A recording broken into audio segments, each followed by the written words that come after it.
Well, hope everyone's having a pleasant afternoon. It is the second week of May in eastern Pennsylvania, and it's a beautiful day, 80 degrees and sunny. Something we're really not used to in May because we spent the last 15 years living in Michigan, where in the first week of May, actually as it did last week, in the first week of May, it can still be snowing. We went back to Michigan, not this past weekend, but the one before, the last weekend of April, which is the graduation weekend at the University of Michigan, and people were still bundled up in their winter parkas because it was like in the 40s and maybe low 50s and rainy and cold. And that was people's last memory of that place after graduating from the University of Michigan. And then it snowed a couple days after. And we were very, very glad to go out there, take care of some business, and then get the hell out and come back to this part of the country. We would not have expected eastern Pennsylvania is this pleasant of a place to spend time, but it really is. We had an extremely mild winter. And then we got leaves on the trees, and now it's for all intents and purposes, it's late spring, early summer already. And you go back to Michigan, and it's like going 2 or 3 months back in time, and it's February again, and the grass isn't green, and there's no buds or blossoms or anything on the trees.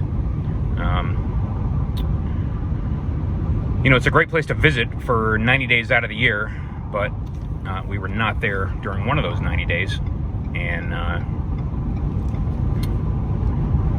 again, very, very glad to be gone. So this is the video we did not want to have to make. We are saying goodbye to our F-150 PowerBoost after only 60,000 miles. We've had it for just over 2 years. We got it in early March of 21, right when these things started hitting the dealer lots. And so it was one of the first ones ever made. And it's early May of 23, so we've had it for 2 years and 2 months, and just over 60,000 miles. Actually, we're about to hit 61,000. So we put about 30,000 a year,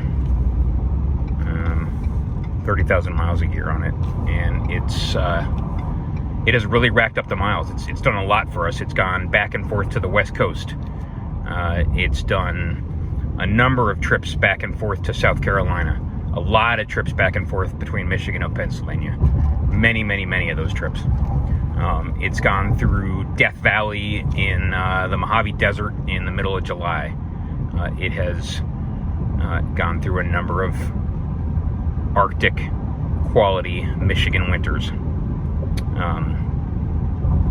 And it has never let us down, never failed to do exactly what we expected of it. Never left us stranded, and had practically zero unscheduled maintenance, other than oil and filter changes. The one time it had to go to the dealer was because the trailer brake started giving us some fault codes, not while we were towing, and it turned out that I don't know, something in the trailer, in the braking system, or who knows what, wasn't quite working. And after diagnosing it, the dealer had to replace the entire trailer brake controller under warranty. And that's it. And we've mentioned it a number of times, but you keep hearing consumer reports, or what some people call con job reports, talking about the so-called unreliability of this vehicle, and we've had no such experience. We've had nothing but good times with it. It's an astonishingly easy vehicle to like. You practically fall in love with it, and that's not really typical in a light duty pickup. A lot of people with a Ram that has a Cummins in it, that becomes a member of your family. Some people think of their Super Duty the same way, although not quite to that extent. But this truck, the F-150 PowerBoost, is a truck that has so much going for it in so many ways, and is such a fantastic all-around performer,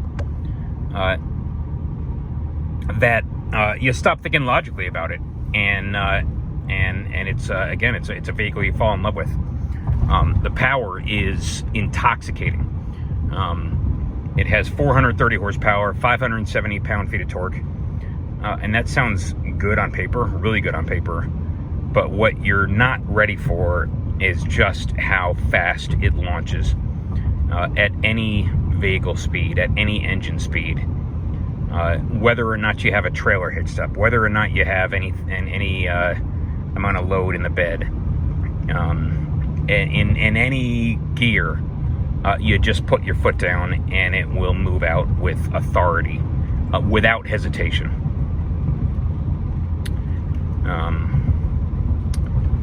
And you don't have to rev the piss out of it either. It goes up to, the tachometer red lines at 6,500. You very rarely need to get it to rev it above 2,500. It has extraordinary amounts of low and mid-range torque. You know, on and off boost. You don't even really notice what the boost gauge is doing, because you don't feel like a surge when the boost comes in. And frequently the boost, the turbos aren't really doing anything for you, and you're still moving with an extraordinary amount of you're still moving, you're still accelerating.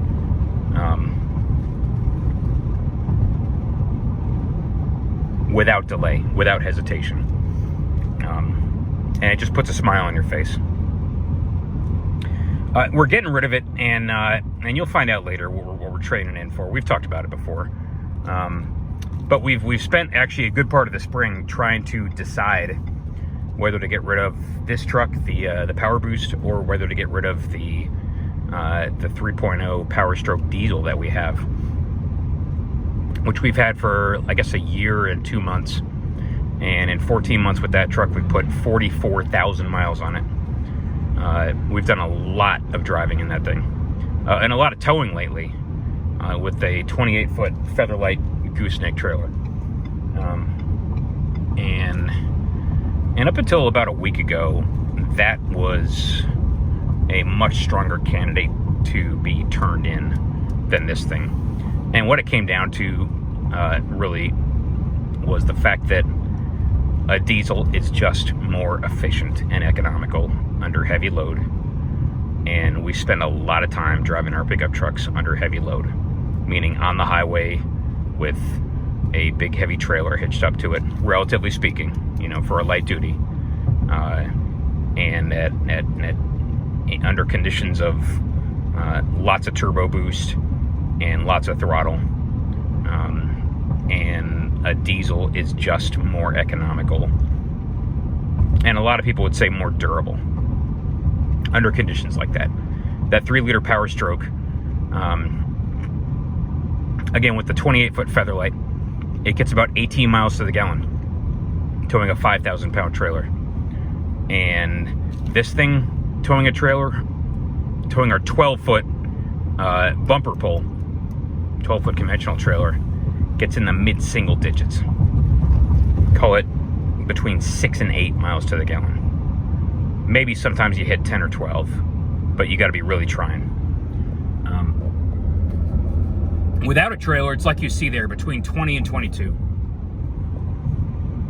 At highway speeds, between, let's say, 65 and 80. And you don't have to try. You don't have to go light on the gas. You can put your foot into it, and it'll still give you between 20 and 22 miles to the gallon, unloaded. And then loaded with a trailer, no, you're getting in the single digits typically. And that's largely what it came down to. Just the fact that we do thousands upon thousands of miles of towing. We did 8,000 miles with that Power Stroke diesel in a 6-week period. And we just rather not be getting single-digit gas mileage. And then, if you want to get down to it, the conventional wisdom, many people say that For long-term durability, the diesel is where it's at because it's built heavier. The block and heads are built a lot tougher. The rings, the head gaskets, the crankshafts, the pistons and the rods, the bearings, your bottom end, your rotating assembly, it's just built a lot stronger to be able to handle much higher combustion pressures. A much more violent combustion process in the diesel compared to the gasoline engine. And it is built with the fact in mind that a diesel truck owner is going to have it under conditions of high boost, high throttle for hours and days and weeks and months and years at a time. And the expectation of most owners of a diesel is that it's going to last at least 250,000 miles, more like 500,000 miles. And the expectation of a gas engine owner is that, you know, unless you got a Honda or a Toyota or, you know, something similar, I don't think most people with a gas engine vehicle expect that it's going to last between 250,000 and 500,000 miles. That's highly unusual. And so, you know, the PowerBoost, it has a huge amount of technology, much of which is brand new. The hybrid system, where you have a 50 horsepower electric motor sandwiched between the engine and the transmission, with a clutch to engage and disengage it from the engine. Brand new technology for Ford and for this truck. The 10-speed transmission, enormously complicated. The 3.5 EcoBoost, which is in its third iteration now, enormously complicated. 24-valve V6, double overhead cam, variable valve timing, I think on the intake as well as the exhaust. Correct me if I'm wrong. Twin turbochargers. I'm not sure if they're VGTs or not. You can confirm or deny that. But it's got port injection and direct injection. It's got, again, an absolutely enormous amount of technology and cooked into it. It has had trouble in the past, back to its inception in 2011. Many of those issues have been fixed. The PowerBoost itself brought in a few others, like that heat exchanger that you may have heard about a number of times, that actually puts heat into the engine's coolant and takes it from the exhaust system. And a lot of people have had failures in that heat exchanger. We have not. And so there's a lot in there, and even if it wasn't the hybrid system, even if it was just a plain old 3.5 EcoBoost, again, a lot of people would say that's not an engine that you should expect will still be running strong after 250,000 miles. And that's how long we expect to keep our vehicles. We've got a Cummins that's turning 20 years old this year, 2003 Ram 3500 with the 5.9 Cummins, still running like a champ at 400,000 miles. We got a Duramax 2011, which was the first year of the LML series Duramax diesel 6.6. That's got 375,000, and it has had its share of problems. In the 3 years that we've owned it, 2.5, 3 years, it has had non-stop issues with the DEF system, otherwise known as the SCR system. Nitrogen oxide sensors, the up and downstream, the DEF tank itself, the DEF heater, all that stuff. It's just given us a ton of trouble. To the point once where it went into limp mode and was restricted to 55 miles an hour for the better part of a 500-mile trip. And granted, we had the big trailer, we had the 48-foot trailer on it, so it wasn't as if we were going to be going 70. But by the time we got to where we were going, which was from Pennsylvania back to Michigan, it had gone into the stage where it was about to restrict us to 8 miles an hour.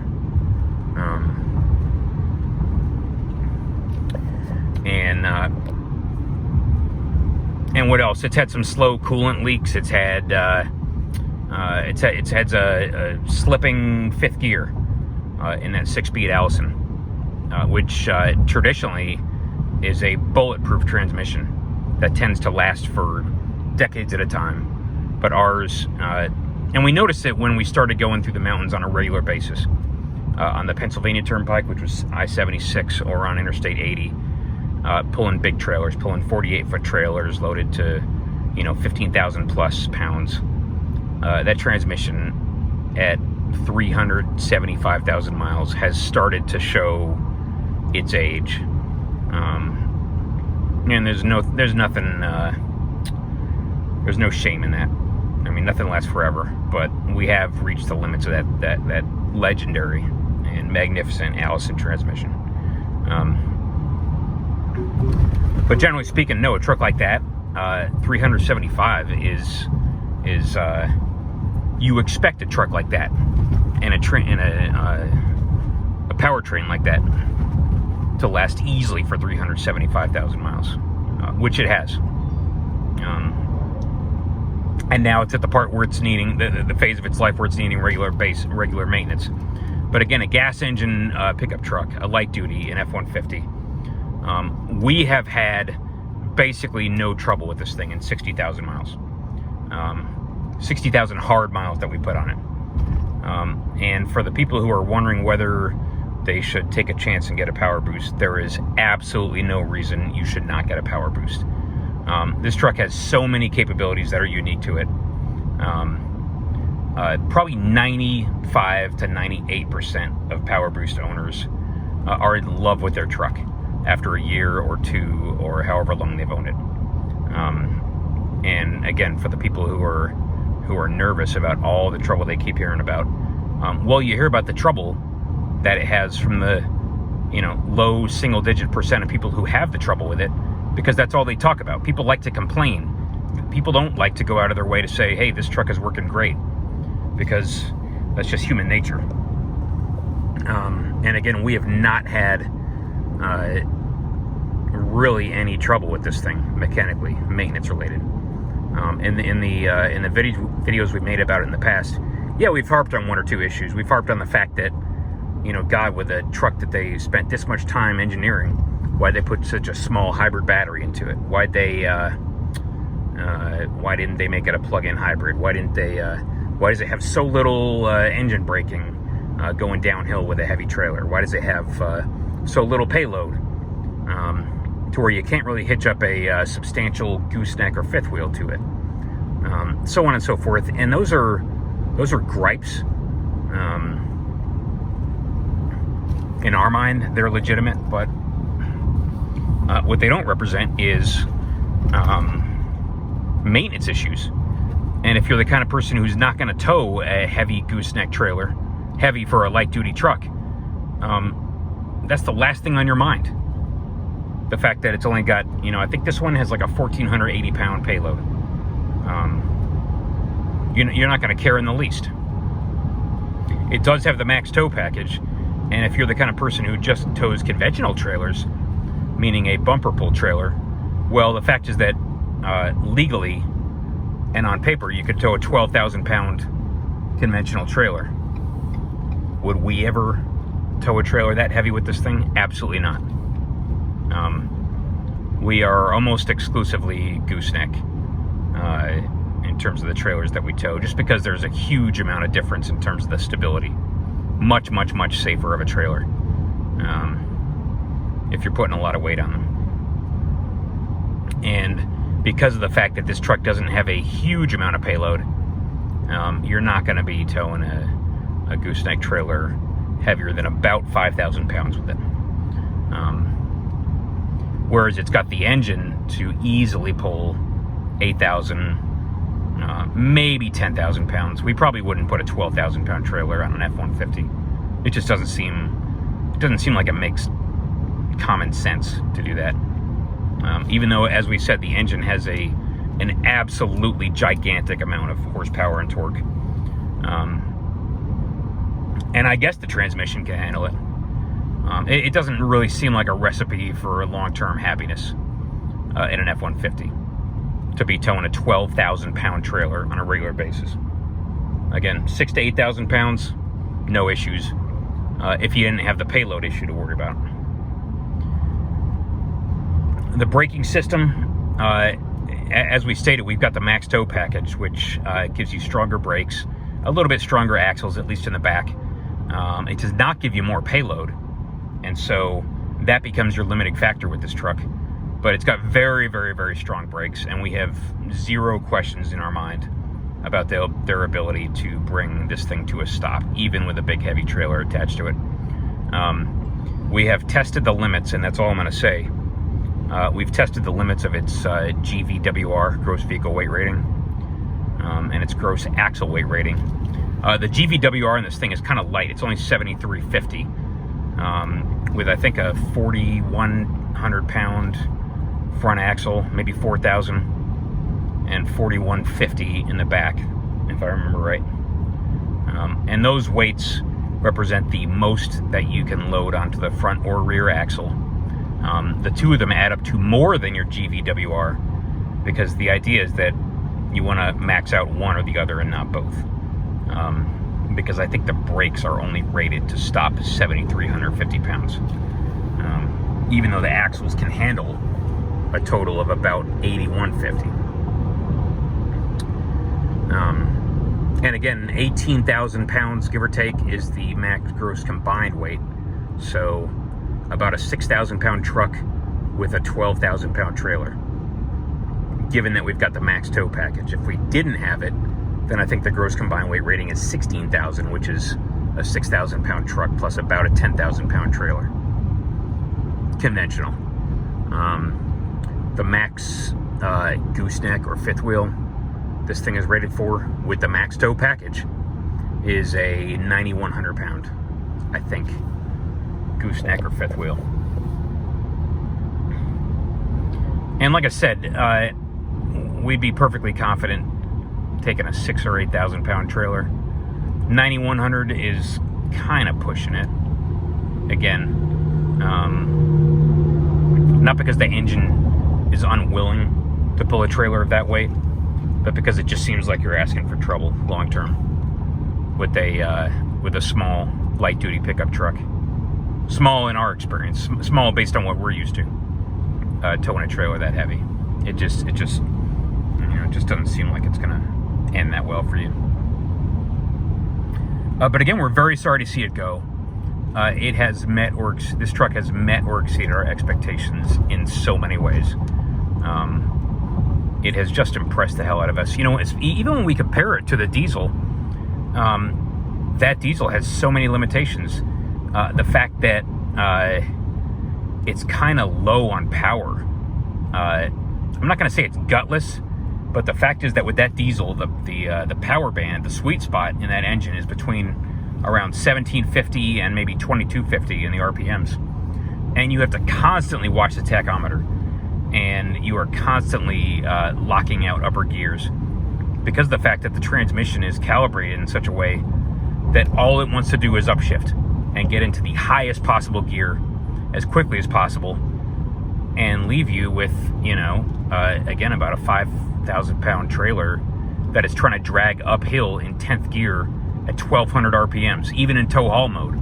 And it's just not intelligent enough to know that that's a bad idea, that you should maybe shift down a couple gears and put the engine in its sweet spot in terms of torque production. And so we are managing the power and the transmission and the engine in that truck to a much greater extent than you should have to. And this thing, we don't give it a second thought.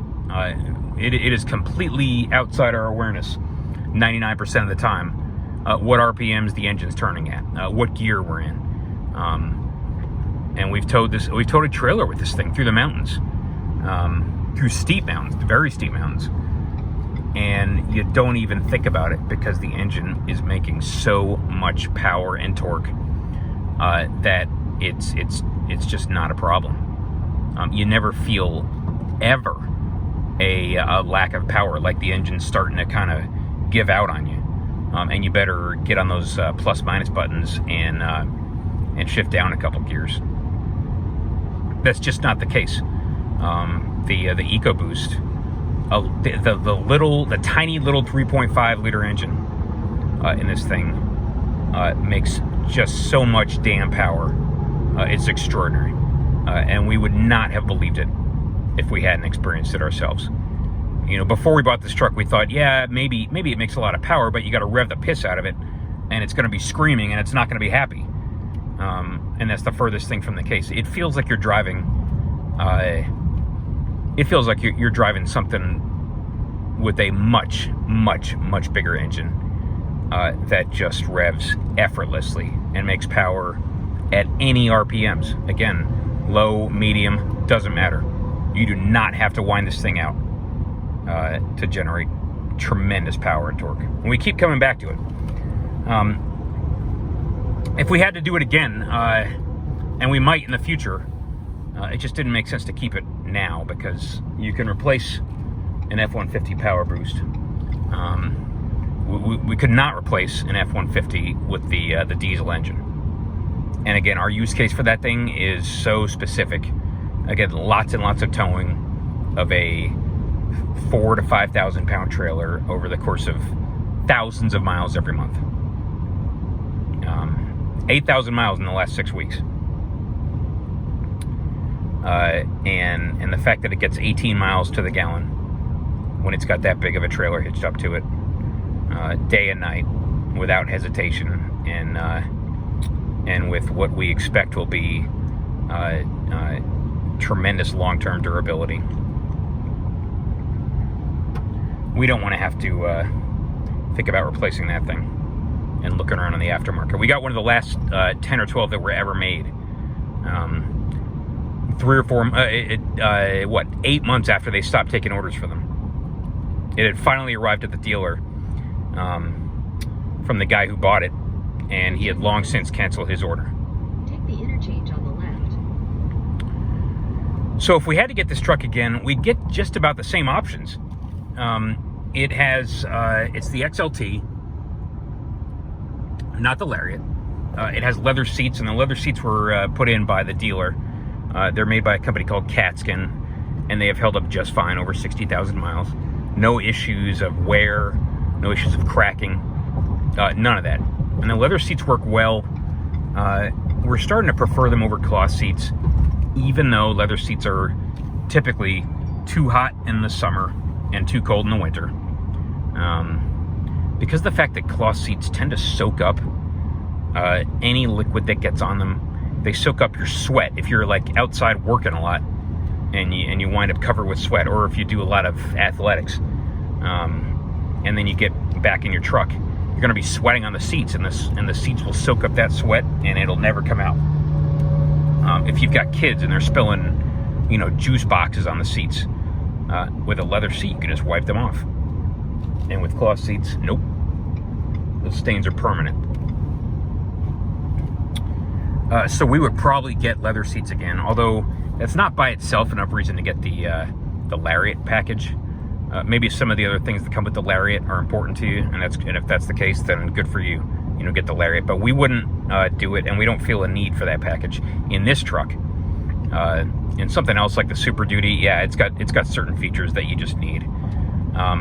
We would not bother. We have no need for Blue Cruise, and a lot of people say, "Oh, you got to get the Lariat because you need Blue Cruise," and there is no need to have Blue Cruise. We've driven a truck with it, and it doesn't really impress us any more than the system that comes with the XLT that happens to have either Max Tow or one of the other packages that came with it, maybe the 302A. And the system that came with this truck was adaptive cruise control coupled with lane centering coupled with lane keeping. And those three things together are all you need, because they will drive the truck while it's on the highway. And they'll keep it in the lane, and they will speed up or slow down with traffic. And 99% of the time, that's all you're ever gonna need. You don't need your truck to drive you through the city and navigate stop signs and red lights. So again, there's really no need to get Blue Cruise in the Lariat package for that reason. The 302A includes your 12-inch screen, which is fantastic. and it has your Sync 4, which is wireless, so you don't have to plug your phone in if you want to use CarPlay with it. There was an update that went out to a number of owners, which made your CarPlay into a full screen version of it. And our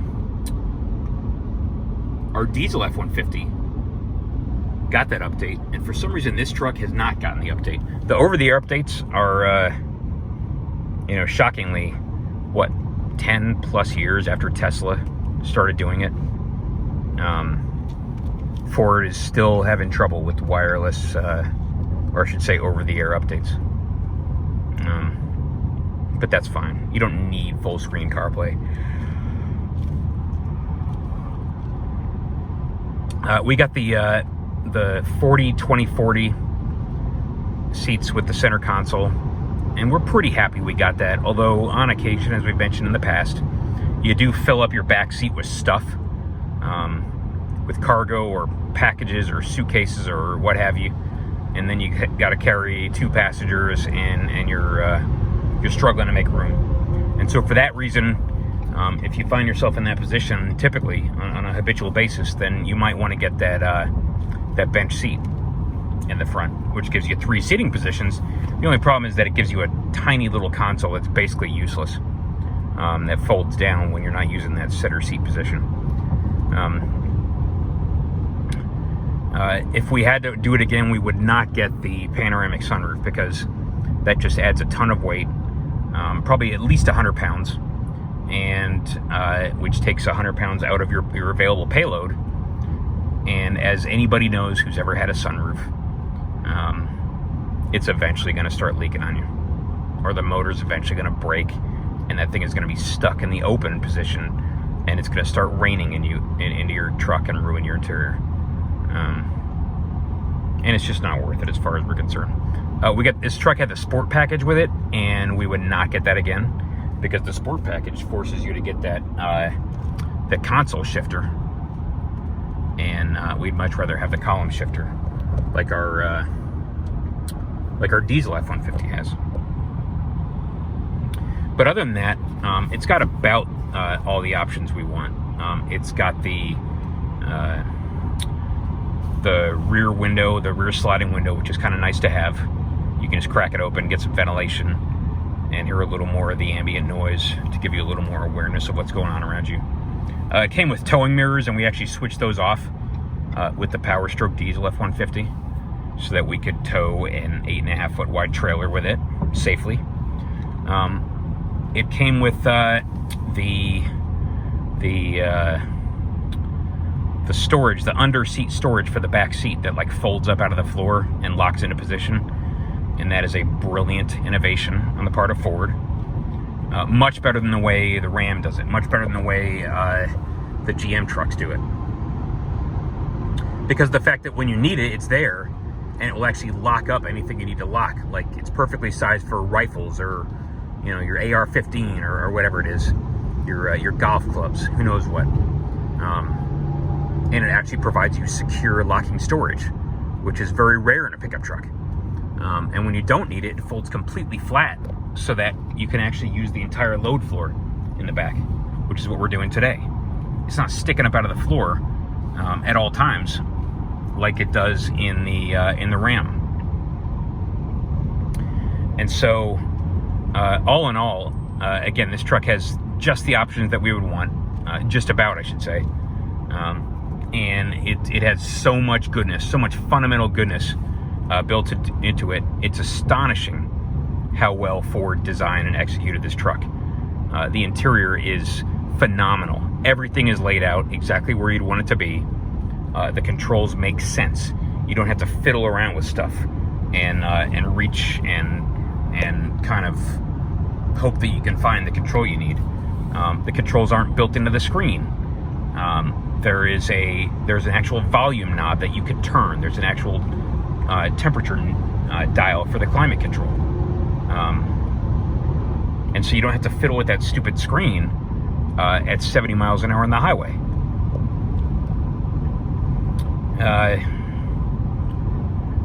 And you almost get the sense that this is the peak of evolution of the internal combustion engine pickup truck. It is clear that electric vehicles are taking over in the passenger car market. The adoption rate of electric vehicles is growing exponentially. EVs, I think, are a full 20% in Germany, of all places, a country which made arguably the best performance sedans, performance cars on the planet for many, many years. EVs are taking over, largely Tesla, absolutely taken over, and now 20% of German car sales are EVs, as of, I think, calendar year 2022. 80% of passenger car sales are EVs in Norway. In China, it is going to be practically impossible to register an internal combustion car in the very near future, especially in big cities like Beijing, Shanghai. And so the age of the internal combustion passenger car is rapidly coming to an end. On the long haul truck, in terms of like the Class 8, 40-ton 18-wheelers, that's going to happen a little bit more slowly, because the Tesla Semi only has a 500-mile range, and then you're charging it for X number of hours. And so I think for the traditional long-haul trucker, that doesn't return to their terminal every night, that winds up at a different truck stop in a different state every single night. It's going to take a while for those to catch on there, but they are starting to take over. And the fact is that a Tesla Semi can drive 500 miles on a charge, and still gross out at 80,000 pounds with roughly the same amount of payload that a traditional Semi has. So technically, you can see the age of the diesel engine semi truck starting to come to an end. And pickup trucks are just sort of stuck in the middle, because they don't have the aerodynamics of a sedan to the point where you're going to get a 400-mile range, 300 or 400-mile range, anytime soon with a trailer. They have terrible aerodynamics, to the point where, no, with a trailer, you're going to be having to pull over and stop and charge every 100 miles or so in an electric pickup for the time being. And so diesel and gas engine pickups are not threatened with extinction immediately, but you can tell they're kind of, the Rivian is out there. The Tesla Cybertruck is coming soon. Not that a lot of traditional pickup truck owners are going to want one. The Ford Lightning is in production. Not that it performs that well with a trailer or in cold weather. But again, it's starting to get there, slowly, very slowly. And so you get the sense that there isn't going to be a 4th and 5th and 6th generation EcoBoost for this truck. It could be that this third generation EcoBoost might be the peak or the final version that Ford does, because they're just going to start shifting resources into other things like electric pickups. And that 20 years from now, yeah, this will be the pinnacle of combustion engine pickup technology, and the swan song, so to speak. And that being the case, again, Ford has done a phenomenal job with this truck, and we're sad to be letting go of it, but it just didn't make sense to. We don't need that many trucks, and based on the truck we're getting, this one is the most expendable at this point in time. And if it makes sense to get another one someday soon, maybe we will. But for now, we're turning this one in. And at 60,000 miles, it has performed magnificently for us. Very, very sad to be seeing it go. All right, well, thanks everyone. Hope you all have a great day, and we will talk to you later.